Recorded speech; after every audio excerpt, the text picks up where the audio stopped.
Good morning. We are working on Christian life coaching. Um, and today we're going to take a look at the origin of the coaching. It's a little bit, history thingy. Historically, Socrates was known for his questions to engage the students. Well, that's a famous story. All people know Socrates. Socrates, he just tried to have the young people in Athens to think something, and he just tried to encourage those young people to think.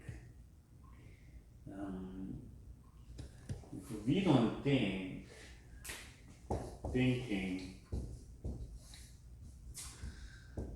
how thinking is important. Nowadays, we don't think much because we have smartphones and tablets and computers, and we ask them everything.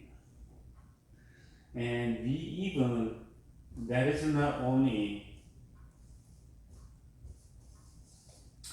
knowledge but also thinking also. Well, we think and they provide knowledge, but do we have time to think? Do we have time to write? Writing is very important because we want to just see how we are thinking. We cannot write without thinking, okay? But we don't have time to write. But just watching those things, we used to memorize the telephone numbers, okay? I used to memorize, I think, more than, 50 or 30 or 50 telephone numbers when I was, little. Because at the time, there was no memorizing the phones. There was no smartphones when I was young. So I had to memorize those things. Nowadays, I don't even memorize my wife's cell phone number. No, sorry. I don't memorize my daughter's and son's telephone numbers because I don't have to. Well, map. I used to use a Thomas Guide. Thomas Guide was very popular book, the map book, thick like this. If you don't know, how to use the Thomas Guide, you got in trouble at the time.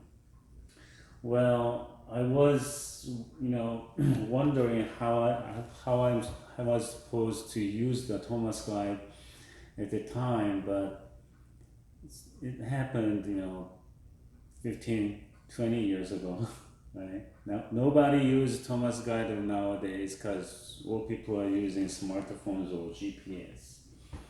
And they don't have to, and we don't have to memorize those, streets and things. So we don't memorize, we don't think, we don't write, way less than before. So it's time to think. But we don't want to think much because you're not getting used to it. Well, Socrates encouraged the young people in Athens, in Greece,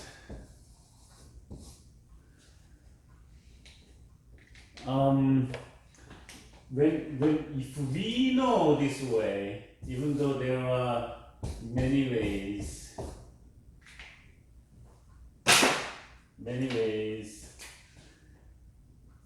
if we only know this way, okay, then we think only this way. But Socrates, what if we go something wrong? What if we chose wrong ways to solve any problems or something? So Socrates, what if this is right, but we don't know this, only this way? So what Socrates did was he just trying to, encourage people to think this and that, by lots of occasions, so that the young people can can find the right ways to solve their problems, whether those words for finding identities or for finding the better system of the countries or nations. Okay. So that was the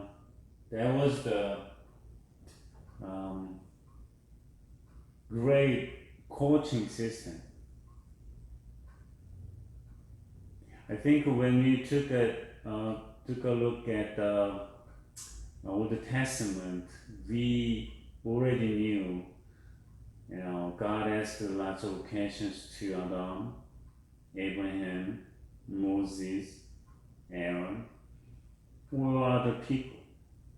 So God actually likes asking questions. Who are you? Where are you going? What are you doing? Where are you at? Where's your son? Where's your brother? Where's your offering? There are so many things. So historically, Socrates was known for his questions to engage the students. It was a form of inquiry whereby questions would be used to stimulate critical thinking and illuminate ideas. So those ideas can come from the critical thinking. Critical thinking it's not just thinking, but you want to ask something. When you are reading, when you are watching, when you are writing, you want to just think critical ways. So you want to know what is real things, what is important, what we are supposed to do. Is that right? Is that wrong? How can I apply that? Those thinkings are so-called critical thinking. Without that critical thinking, we cannot have, bright ideas. We all are carrying smartphones. This is not smartphone though. Smartphones or tablets. I'm using the tablet PC and tablets. We just use it, right? But who started these things? Steve Jobs and other computer makers. He was thinking, can I carry a telephone wireless? Can I make it small? I still have old iPhone. I don't know what's the generation of it, but that is pretty old one. And I like it, but I can't use it. It's too small, because I'm getting older. So I have to use. I'm using the biggest biggest, iPhone ever, iPhone 12, I think. This is huge. It was very big for me at the first time, but I think it's the right size.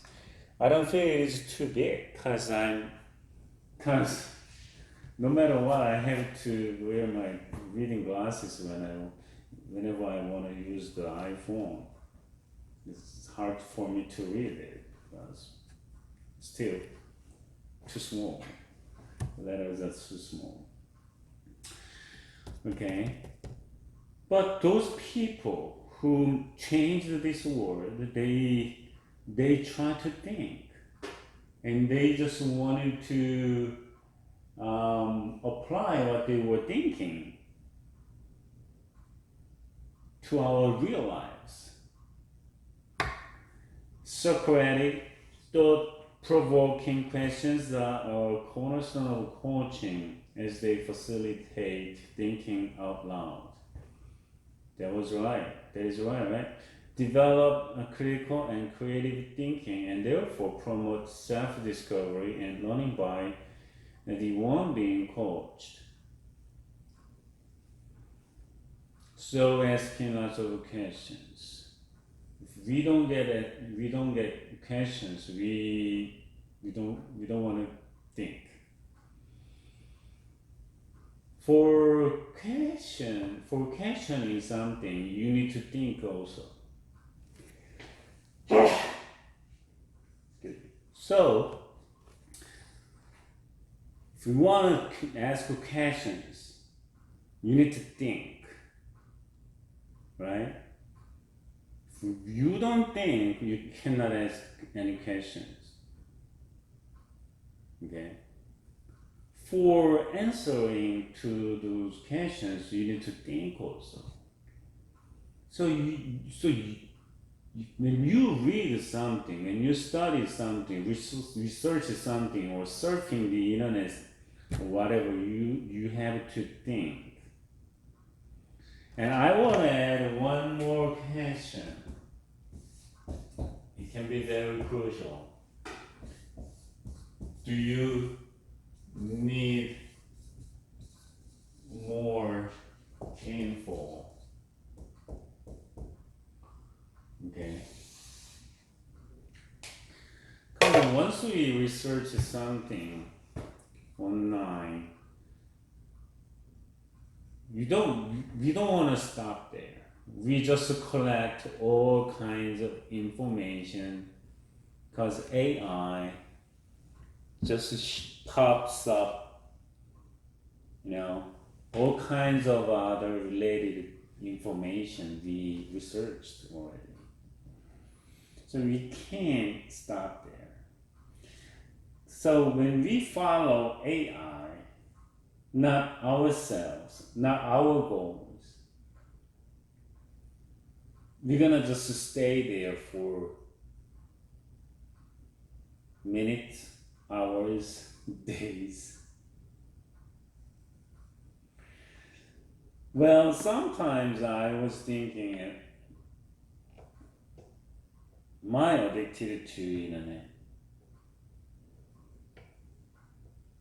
Sometimes I feel helpless when I watch and research this and that online many hours. Then we need to think about it. Do I need more information? Is it enough? Is it time to work with the information I researched already? So I need to stop there. I'm really thinking that I need to stop there. If you think you need to stop there, but you can't stop, that means you got addicted. You got addicted to it. When you drink and you think you need to stop, but you just keep on drinking, which means you got addicted and you are alcoholic.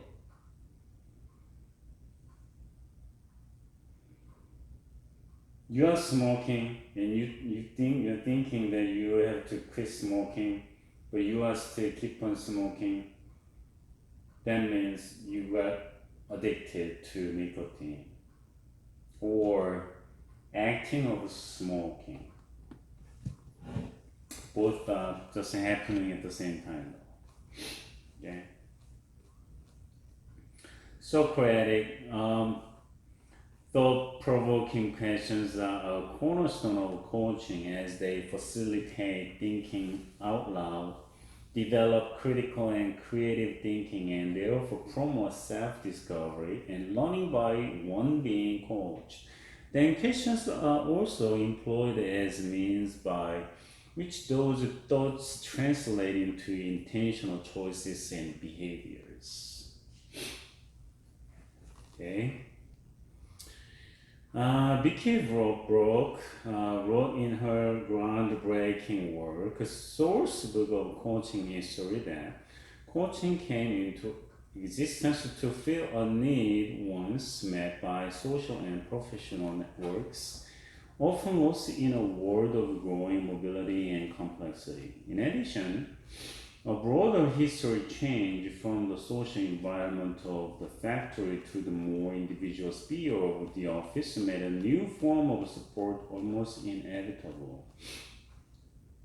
Okay, so the coaching is inevitable actually. We have teachers,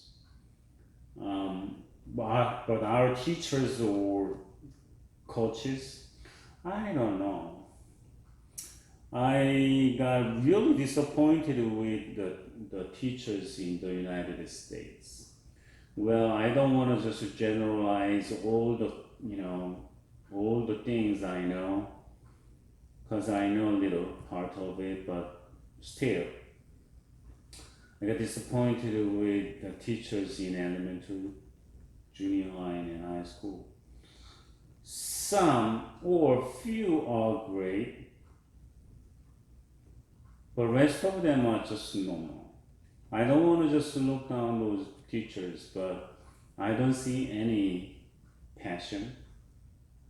I don't see any good ethics from the teachers. Well, teachers gonna just try to kill me when they just watch this, or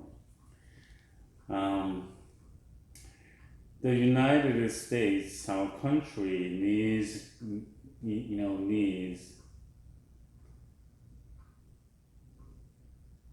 better education system, including teachers. We need to pay them more.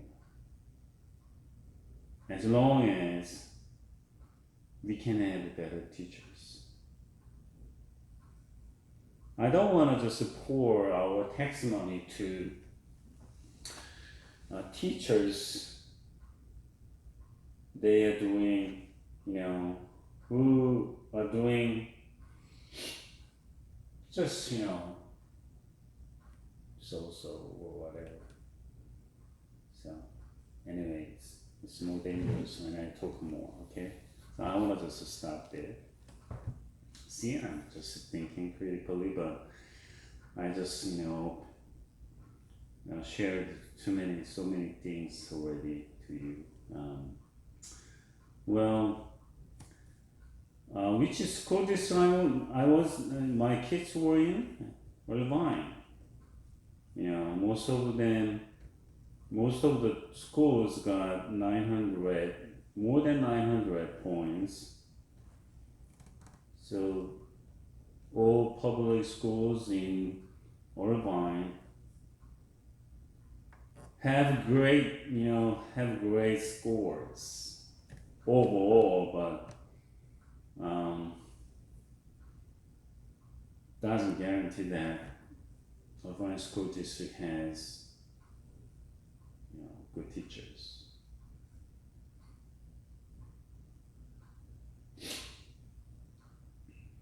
When you send your kids to schools and you just meet those teachers in school systems and what they are doing, you understand that.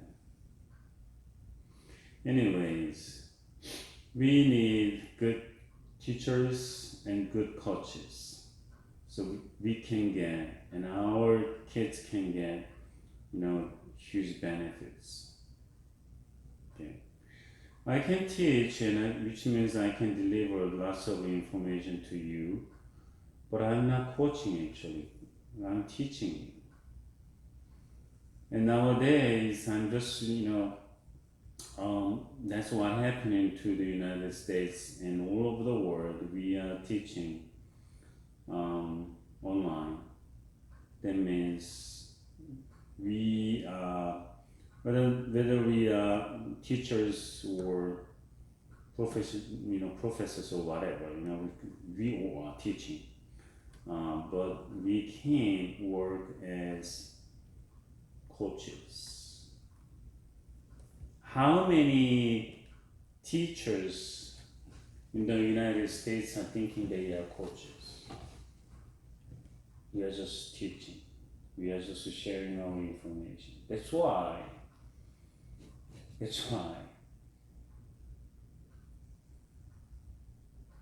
Lots of students are wasting all their time and money for college education because they don't need it.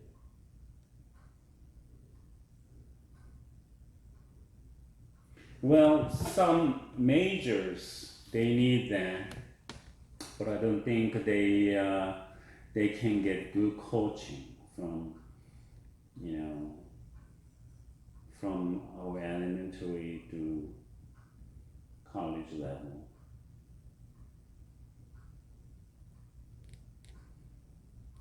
Okay. Well, we can see what the coaching is like from maybe master level, PhD level, doctorate level. Okay.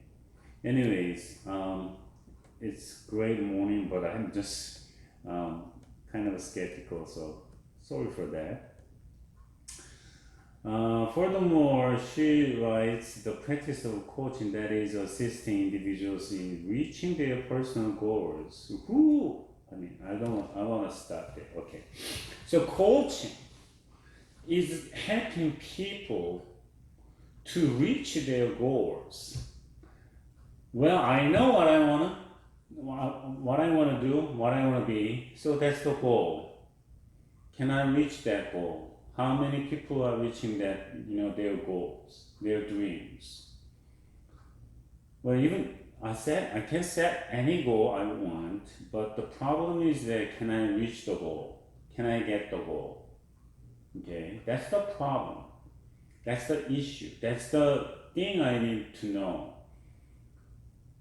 Okay, but the coaches can help those individuals can realize what kind of goals and dreams they have.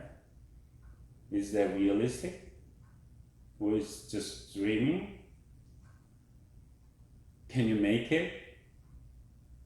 Do you have resources and abilities, including your intelligences or passions? Okay. Then how can you reach that? Okay, so coaching is for helping people, right?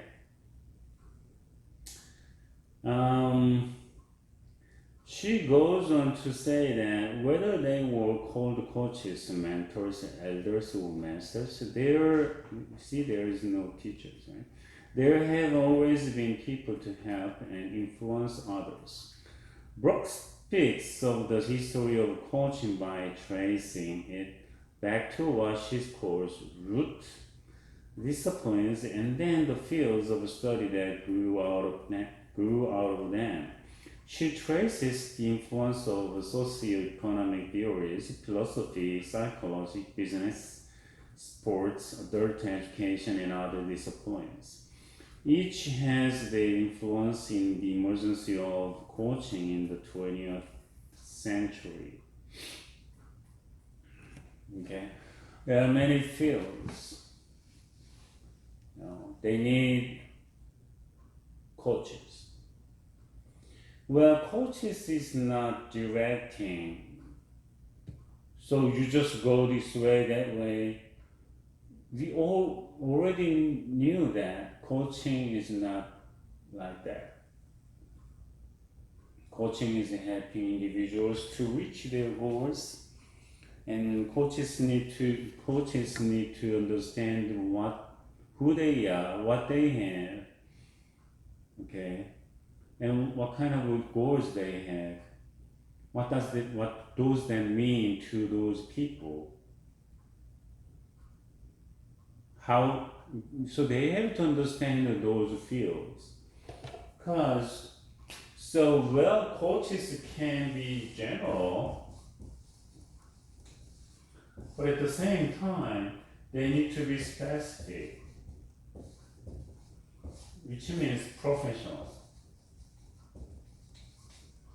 For example, a politician,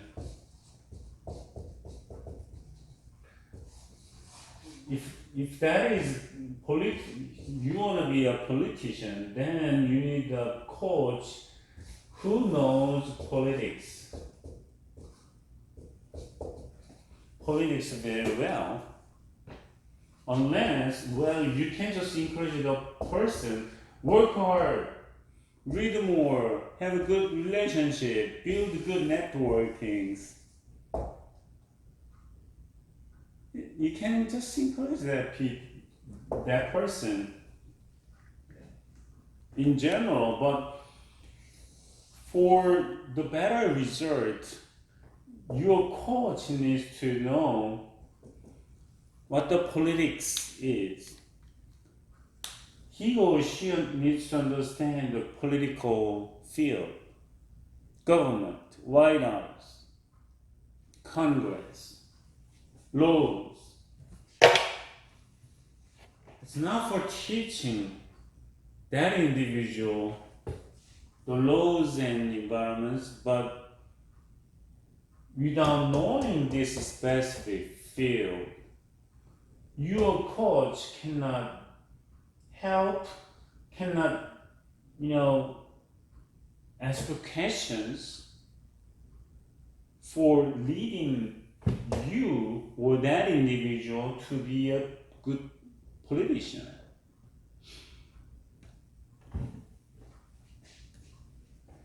So business, art, music, drawing, consulting, theology or church, you need coaches. You need a coach who knows that field very well, at least. Knowing well the specific field doesn't guarantee that the person is a good coach. Okay? So there are some people who are expert on performing and teaching,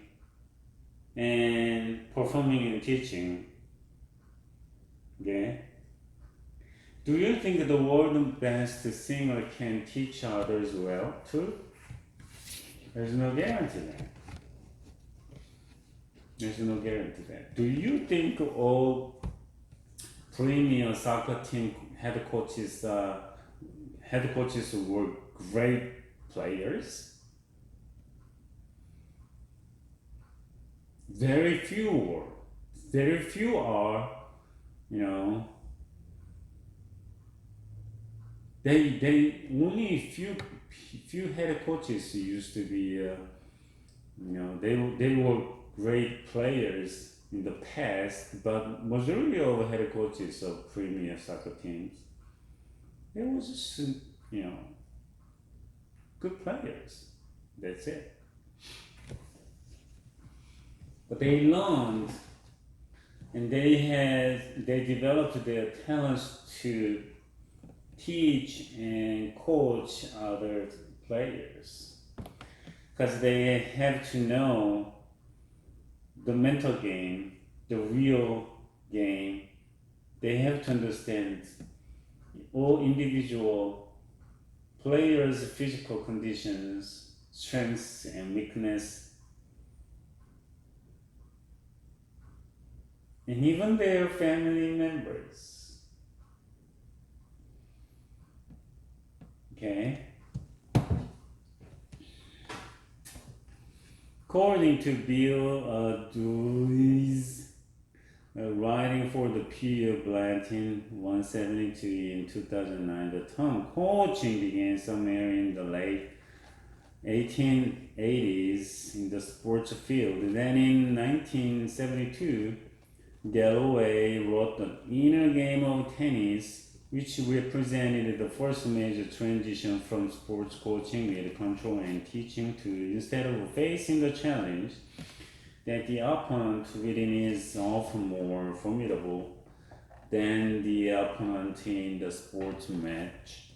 Sir John Whitmore believed that Galloway was the first to demonstrate a simple and comprehensive method of coaching that could be readily applied to almost any situation.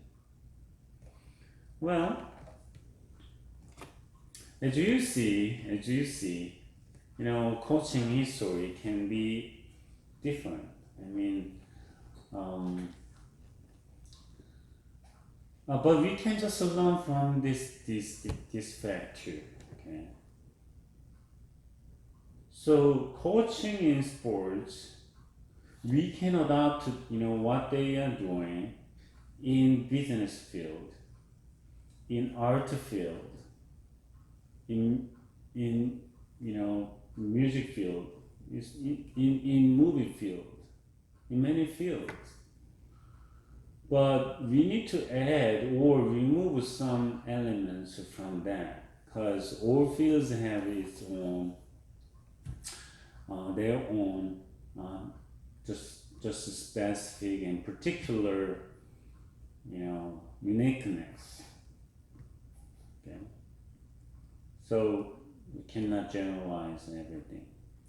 In recent decades, coaching appeared in the late 1970s in the business world, seemingly as a response to change in leadership models and business culture. Then in the 1980s, coaching began to appear outside the business context. In the 1990s, coaching began to emerge as a distinct discipline. An example of this is the founding of the International Coach Federation, the most widely respected certifying body, in 1995. So they just wanted to coach people right and in better ways, so they made the federation. Well, that is good, it is good because they just try to get together for better coaching systems and better coaching skills, and they could understand all other coachings, so they could adopt what others are doing to their coaching areas, so which is great. So that's great. Well, I want to just borrow some other, things. That's about the history, a little bit more history. So we want to just dig in a little bit more. Some of the oldest historical signs of transformational thinking may be credited to the ancient Greek philosopher like Epictetus, who emphasized the ethics of self-determination, or Plato, the great transcendentalist, much older than Emerson, of course, or Socrates, who constructed virtue ethics. There is also teaching of Confucius, who taught personal morality, justice, and sincerity. That's a Chinese person. Kung Fu or Confucianism was very popular in China for many years, and there was Korea adopted that, and that's still there because it's not dominating, but that was more about culture than religion or academic things, because Confucianism, when Korea adopted the Confucianism in their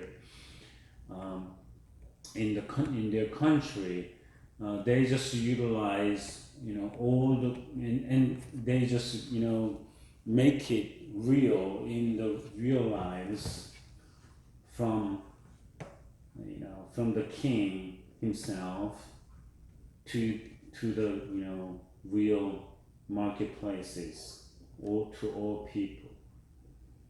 So that's still prevailing in Korea. So like humble and honest and respect all the people. Okay, they try to respect their politicians, even though they had some defects. That's the problem a little bit, because when Korea had crooked presidents, unfortunately, Koreans are good people, but their presidents, most of them were very bad. Like the first one, Seungman Lee, he was a liar and he killed lots of civilians. He was he must be the president who killed the civilians most in Korean history. And Chung-hee-park, he was the bastard. He just killed lots of people, and he was successor. He just succeeded in coup d'état, and so he just he was a dictator, and his daughter, the first Dong Kun-park, as a daughter of a dictator, she became a president, but she was so stupid, so she didn't know how to be a good, not even just a normal president, so she got kicked out. And Duan Chan, he killed lots of civilians in the southbound of Korea. And his friend Tae-no, he just passed away last week, I think. And he was a stupid one too. I don't know what happened, but I could understand what happened a little bit, because all crooked people try to be to have ultimate power in the country, and they messed with people, and they just messed the country. Even Myung-bak Lee, he was a robber. He just took advantage of the country, and that's it.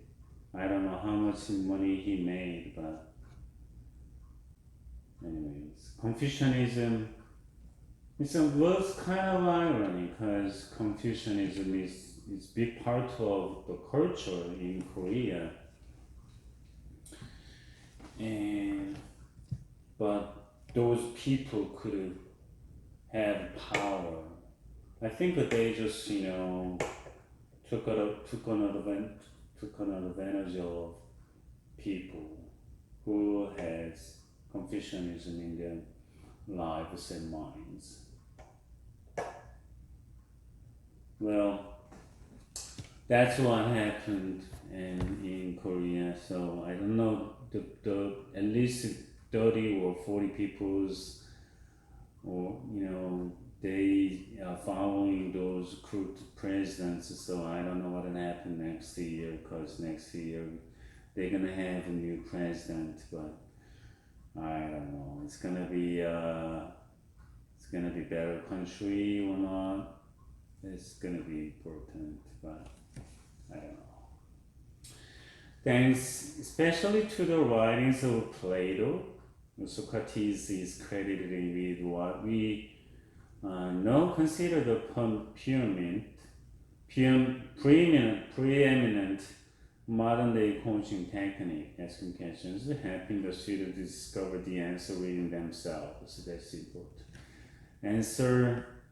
Discover the answer within themselves. So known as the Socratic method, it is based on asking and answering questions to stimulate critical thinking and draw out ideas and underlying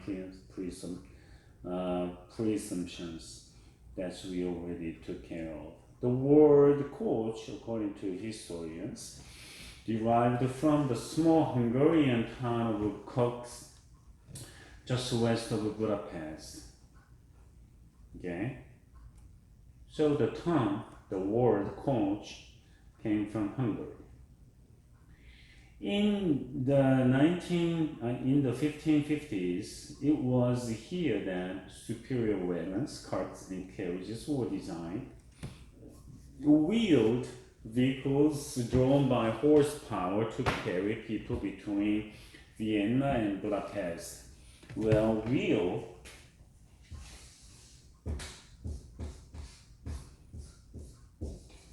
it changed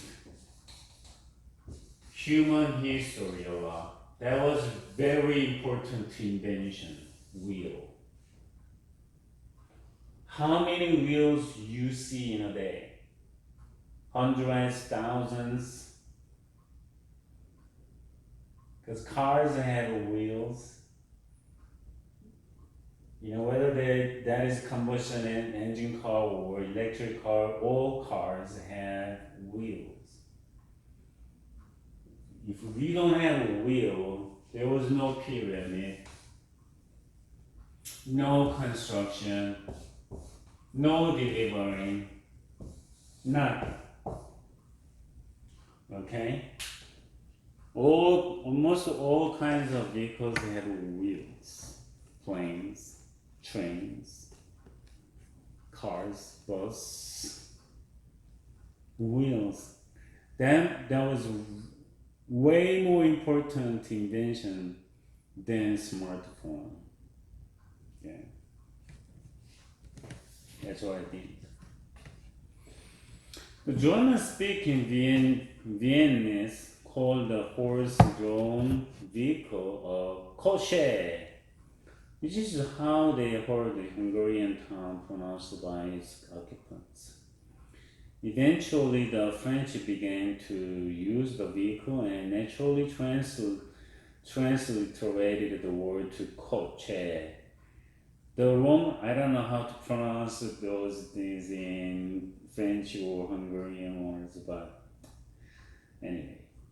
The Romans called it cochio, Sede, and finally the English formed the word we have come to know as coach. So do you remember that then there is a horse and a passenger? No. That's also called a coach, right?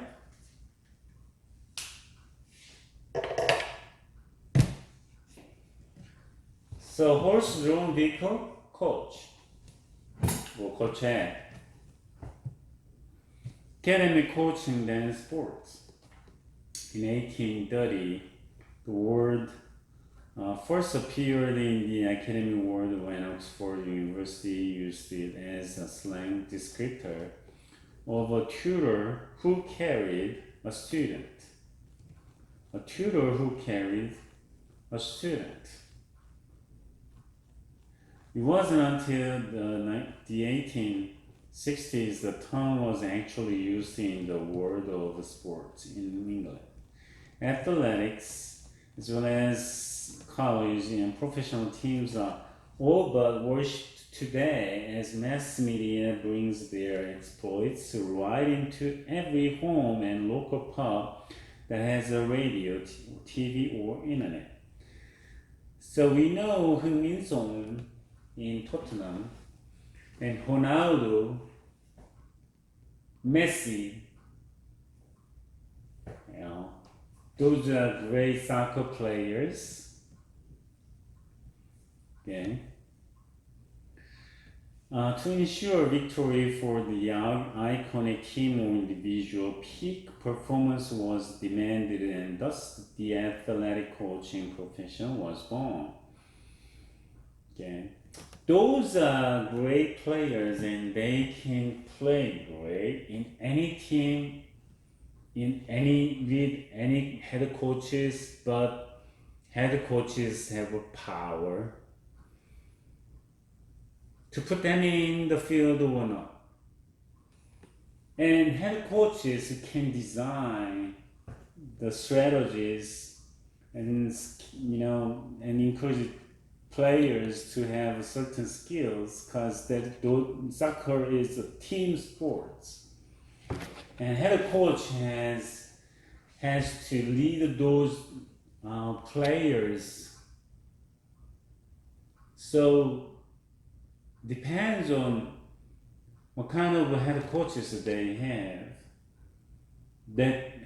Those head coaches can be workable with those players, or sometimes they just ruin the team.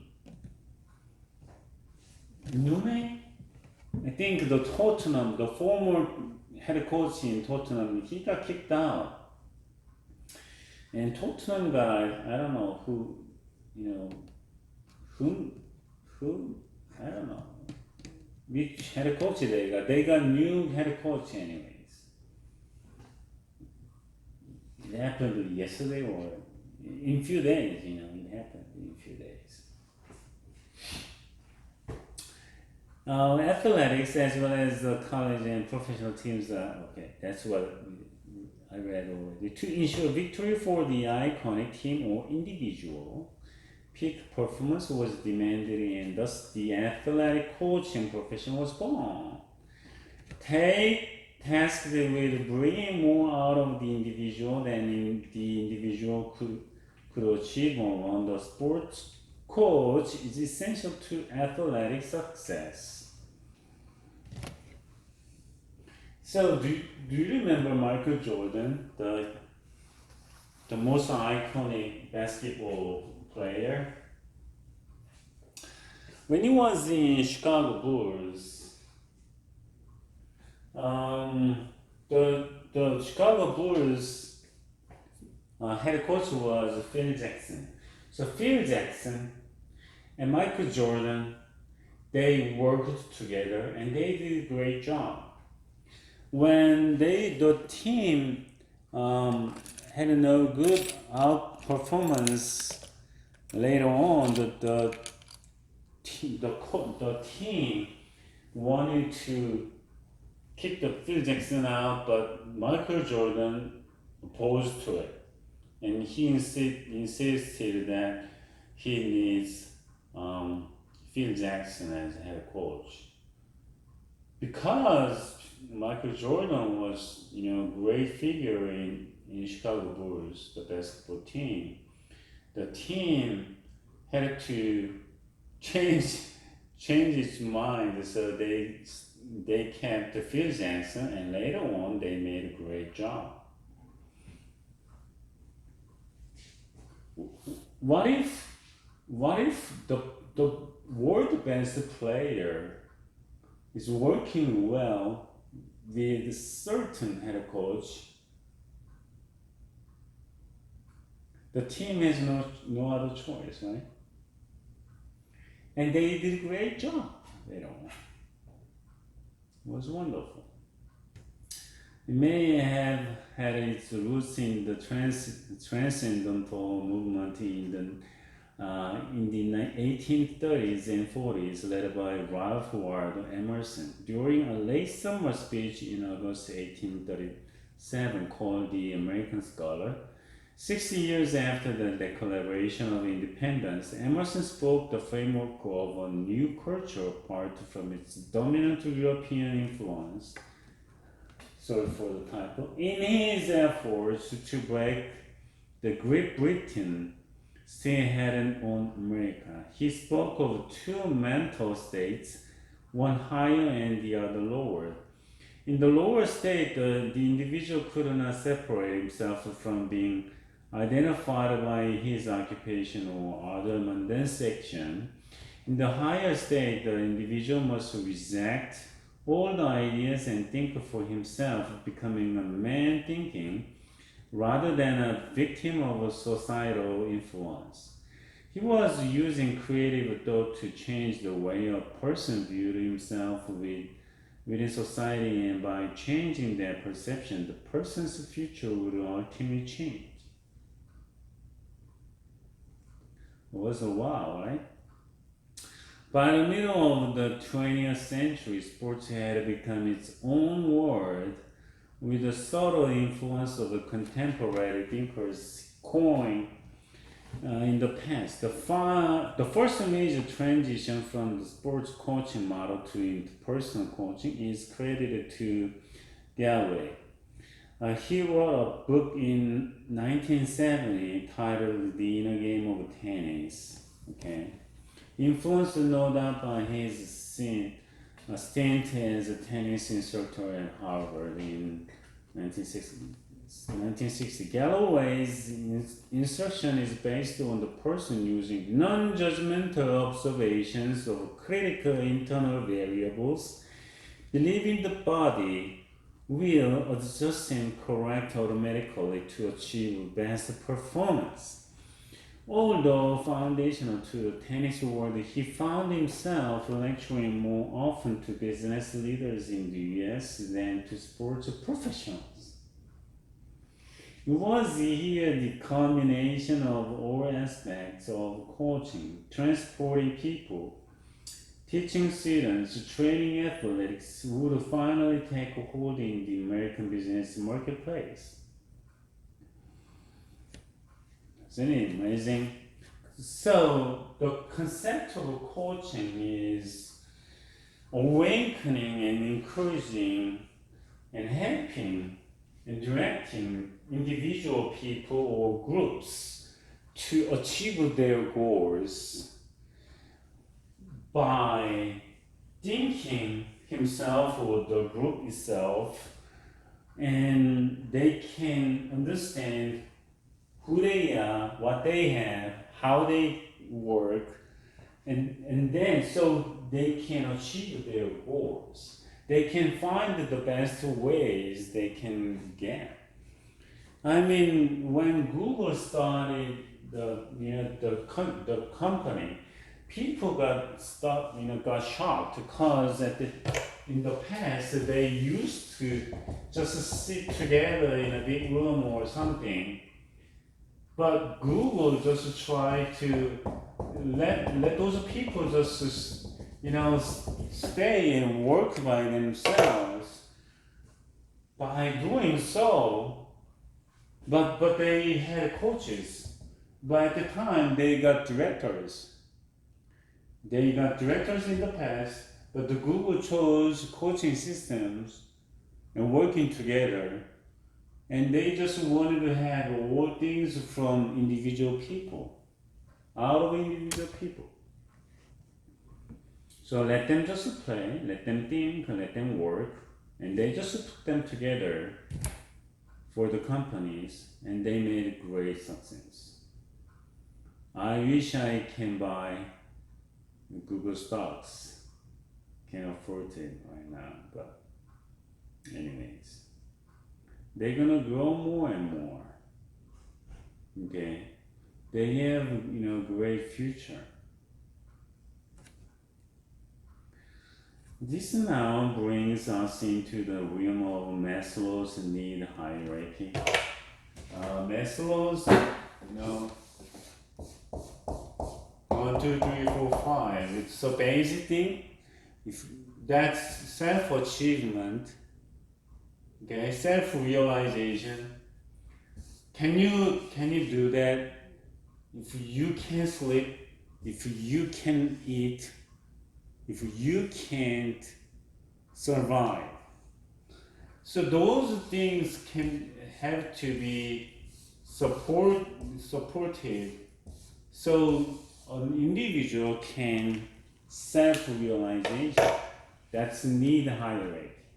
Where we rise above the internal demands for self-esteem and find ourselves motivated for something more, and the more primal and basic desires have been met, only then are we taken to the place of self-actualization where our drive for self-fulfillment emerges. What a man can be, he must be eternal. This instinct is fundamental to human life, as if planted there by design, a seed waiting for spring thaw. Okay, so I think that's all for today on the origin of the coaching. So we can get lots of things from this, what the coaching is about, what the coaching is for, how we can utilize, and how those coaches and people did worked together in the past, and how we can adopt the learnings from the relationships to us in 21st centuries. So that's all for today, and we want to just work on the coach working next week. All right, so see you next week.